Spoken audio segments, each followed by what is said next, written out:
Les EPN peuvent remplir beaucoup de missions différentes selon moi. Donc j'essaie de faire un tour d'horizon tout à l'heure parce que c'est vraiment très très riche. La première mission à laquelle on pense, c'est l'accessibilité, c'est de donner accès aux personnes qui n'ont pas Internet chez elles et qui n'ont peut-être pas les moyens de l'avoir. Mais c'est aussi accompagner les gens pour maîtriser l'outil parce que les gens ont besoin d'aide. L'outil est complexe, surtout pour des personnes qui ont des difficultés en langue, qui ont un faible niveau de scolarité, qui sont éventuellement d'origine étrangère. On a quand même 10% d'analphabètes en communauté française. Tous ces gens ont besoin d'un accompagnement.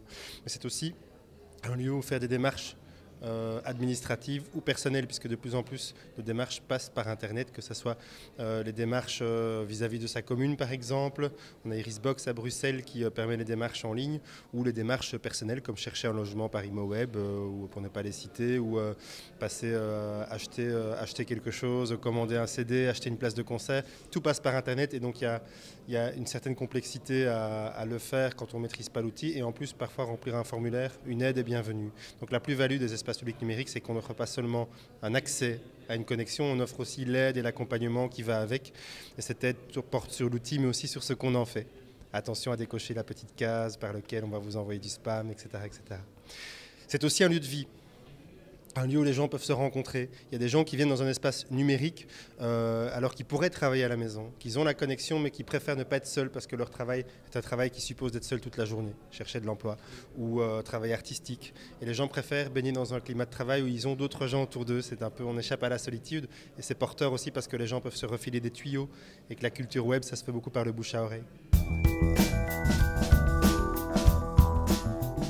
Alors le hasard, tout simplement. Mon parcours professionnel est un petit peu lié au hasard. On est souvent emporté dans la vie là où on ne pensait pas. Il y a un écrivain que j'aime beaucoup qui disait fiez-vous à ceux qui ne vous regardent pas, car lointaine est peut-être la couleur qui fera votre blason. Ce qui veut dire que souvent on va se retrouver embarqué dans une cause ou dans une question à laquelle on ne s'attendait pas du tout et finalement faire quelque chose de bien et construire une partie de sa vie sur base de ça.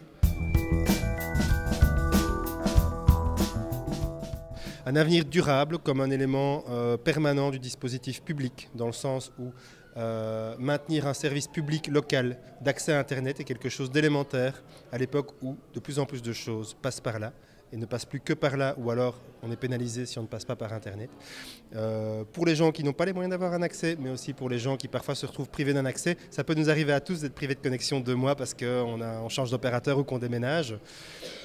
Donc je vois ça comme quelque chose de permanent qui sert un peu de première ligne au dispositif communal, de lieu d'orientation vers des services plus spécialisés le cas échéant.